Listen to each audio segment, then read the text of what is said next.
Right, hello everybody. Welcome back to Drive Time. It's time for episode 9, and it's a very familiar face to me. Anyway, we do quite a lot of things together, including motorsport events. It's Paul Bridgeman's with us. Paul, how are you? Hello, Ian. Yeah, I'm really good. Thank you very much. Yeah, good to see you again. It's always good to see you, Paul. Always good to see you. Now, of course, you're heavily involved in motorsport. The purpose of Drive Time is to find out the characters involved in club racing, and of course at the elite level, at every level of motorsport. So Paul Bridgman, for those who don't know what you do in motorsport, I'm sure a lot of people do, but for those who don't know, what is your involvement in motorsport?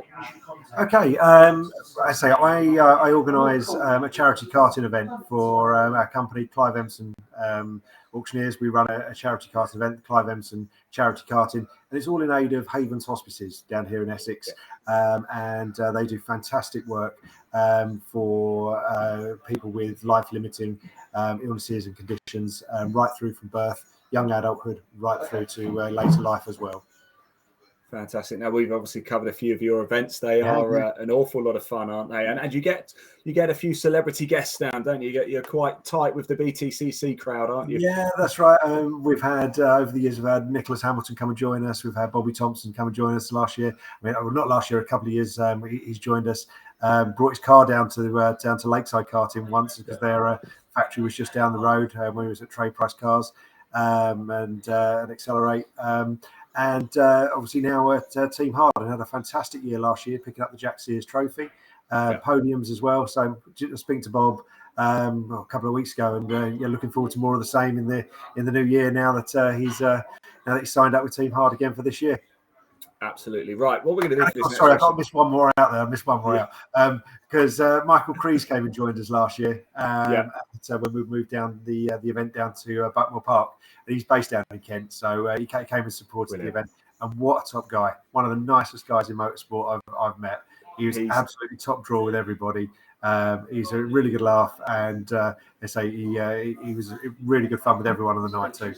I was going to say, he's a giggle a minute, that chap, isn't he? He really is. Right, let's get your opinion then. We're going to move a little bit further down from BTCC, but it's an area you know well, of course. Club racing scene in the UK. Heading into 2023, we're sort of at the back end. We're sort of through COVID now, aren't we? How strong do you feel the club racing scene is in the UK? I think it's probably stronger than ever. I mean, there's, say, COVID hit a lot of people really hard. I can speak from experience, and people struggled. But to get out in the fresh air, those people who get out and go racing. But now people can get out and go racing, and spectators are back, and life returning to normal. Thank God. But the experience I've had of going trackside and watching club motorsport, certainly in the last 12 months, has been phenomenal. The support's there. There seems to be more people around. The teams, the people, the drivers. Everyone seems to be loving it. For good reason. It's a great thing to get out and do. It's not cheap from a participation point of view, but God, you can see why we all love it, can't you? Oh yeah. I don't know what it is about club motorsport, especially. It just keeps drawing me back in. I can't get away from it. We're going to go from one end of the spectrum now. Of course, club racing is really the heartbeat of motorsport, isn't it? Especially in the UK and really, I suppose, across the rest of the world. But it wouldn't exist. Of course, we've got elite motorsport. We've got the likes of Formula One, Formula E, IndyCar, NASCAR. I know Formula One sits a bit above all of this, but WRC, WEC, there are others, of course. But which, in your opinion, offers the best all-round value when we consider fans and fan engagement, sponsors and accessibility for sponsors, and career prospects, not just from a driver's side of things, but talking about mechanics, we're talking about media, for example. So what would you say offers the best all-round value? Because a lot of people just jump in and say Formula One, but unless you've got millions in the bank, Formula One's probably a bit of a closed book, isn't it? It is, and it's inaccessible to most people. You go to the British Grand Prix, you don't get anywhere near the drivers unless you get into the central pack. It's impossible unless you're lucky enough to catch one of them just coming in on their bike, or Sebastian Vettel walking in or whatever, as he used to do. So actually catching a glimpse of the drivers, and for most kids or people wanting to see the driver, it's impossible. That's what I always used to love about the Goodwood Festival of Speed, because people were much more accessible. But then you go down and back in the 90s, I used to love IndyCar when Mansell went over to America, and that was fantastic. And it was something that most UK-based motorsport fans hadn't seen oval racing in that sort of arena, the Indy 500. It became, it's one of on my bucket list. I want to get to the Indy 500 one day. It's it's up there with one of the things. I think it's the biggest sporting event attendance in the world. I think for a single. Really? I mean, it's a huge arena, event. Isn't it? It's like 400,000 people there, which is phenomenal. To digress a little bit. So in terms of offering the best, package for sponsors and fans and that sort of thing, I don't even go far wrong with the British touring cars. I genuinely don't. Yeah. I know it's kind of something you come back to, but it feels more relatable to a lot of people. People can see it in terms of it's the car they drive. Right, they're slightly different, but it's a BMW, it's an Audi, it's a Ford Focus, it's that sort of thing. And the drivers are accessible. You can get into the paddock, you can meet the drivers, you can get a lot closer to things. I've got friends who are mechanics, and they take part in the in the touring cars in terms of being a mechanic, being part of the team. Everybody down from the media people, the drivers, it's just so much more accessible. So much more accessible. I'll tell you something as well. BTCC made a Renault Laguna cool and a Volvo Estate cool. So BTCC wins. There you go. There you go. Yeah. But from a spectator's point of view, a fan, a viewer, it's you've got the live coverage on ITV and all the support races as well, and it is a great day out. You've got so many different races, so many different categories, multiple races on the day. For was it £30 now as an adult ticket? In most places, you can get in and see a fantastic day's motorsport. And like you said, the drivers are accessible. You've reeled off a few who've turned up for the charity karting. They're all there. You can just walk in and get their signatures, can't you? That's it. Yeah, that's right. It's and I say the racing's good. It's always close. I think I love Formula One. I love the high end motorsport, but to me that is the most accessible, the most cost effective. Certainly from a fan's point of view. Definitely. Right. Landscapes are changing. They always are, of course, but it seems to be accelerating quite quickly at the minute. We've got EV, we've got different fuels, we've got this, we've got that. Where do you think the motorsport landscape is going to look in 5 to 10 years, across the board in general, from the elite down to club? Yeah, I think there's certainly going to be more more lean towards the hybrid era, the electric era. There's got to be. It's the progression. It's the way things are going to go. Pretty convinced of that. We all love the sound of a V10 engine. Of course we do. That's why probably why most of us fell in love with this with this sport. But the future's not that.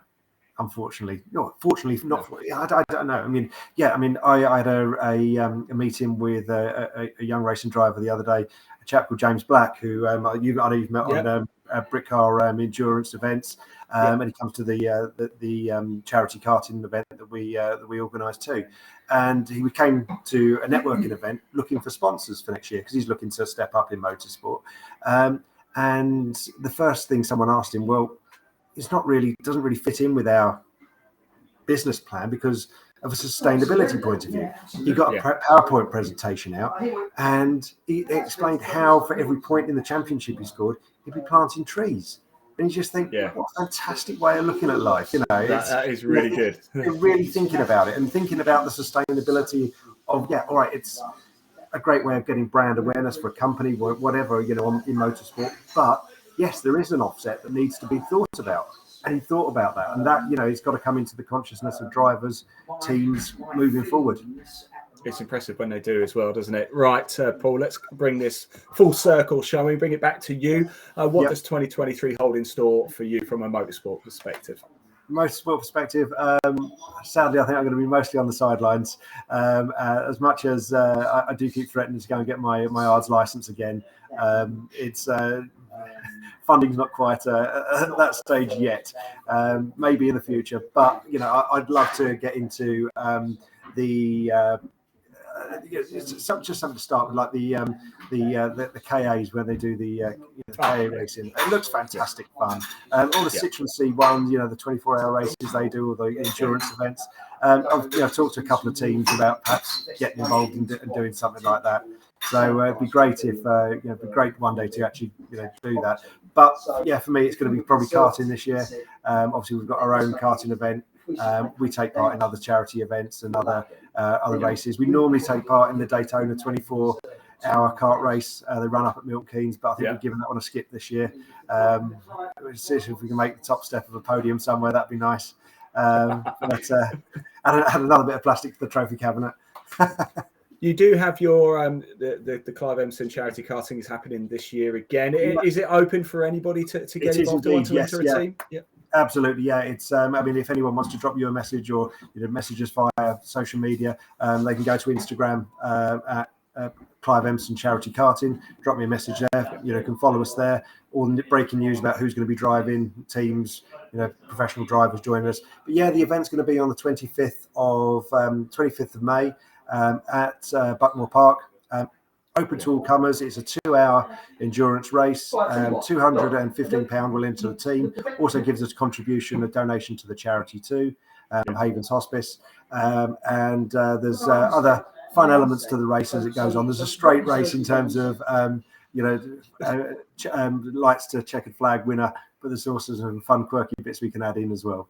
Yeah, there always is. And I tell you what, it's a good deal as well. Get your teams in, everybody. If you can't find Paul, I'm sure you can, but if you can't find Paul, don't know him, contact us at Live Sport Now and we'll put you in touch. Right, one final question, Paul. The most important question you'll ever be asked. What's better, tea or coffee? It's a no-brainer, isn't it? It's got to be... tea. Oh, okay. Unless, all right, I'll put a caveat, because you know me, I can't stop talking. I'll put a caveat on it. If I'm on holiday, it's always coffee. But when I'm at home, it's got to be tea. Okay. So coffee then. It's not the same dunking a biscuit in a coffee. I don't know. I'm a coffee guy. I like tea, but only if coffee's not available. Right, Paul, thank you so much for joining us. Like we said, if anybody wants to get involved with the Clive Emson Charity Karting, please do can enter a team. I've been there a couple of times. We've live streamed it, and I can tell you it is a lot of fun. It's a great way to spend an evening. If you want to treat your team, if you're a boss and want to treat your team, get them involved. You'll have such a blast. You really will. And it's all for a good cause as well. And we want to try and knock Elite Motorsport off the top step of the podium. They've won it the last couple of years, so we want to ttry and knock them off the top. Again, as I say, we've had some really good involvement with professional drivers. Harry King's joined us a couple of times as well, and what a reputation he's now got. Racing the Porsches. He's going to be a star of the future. There's no doubt about that. Tom Emson, racing as well. Moving forward, I think he's going to be a superstar as well. But there's plenty of other teams you and I have seen as well, and it's a great bit of fun. And the professional drivers don't always win. No, they don't. Radio, Paul Bridgeman, thanks so much for joining us. We really appreciate it. That is episode 9 of Drive Time. Episode 10 will be released tomorrow at 7 o'clock. Thanks for watching. Bye-bye. Brilliant. Cheers, Ian. Thanks ever so much.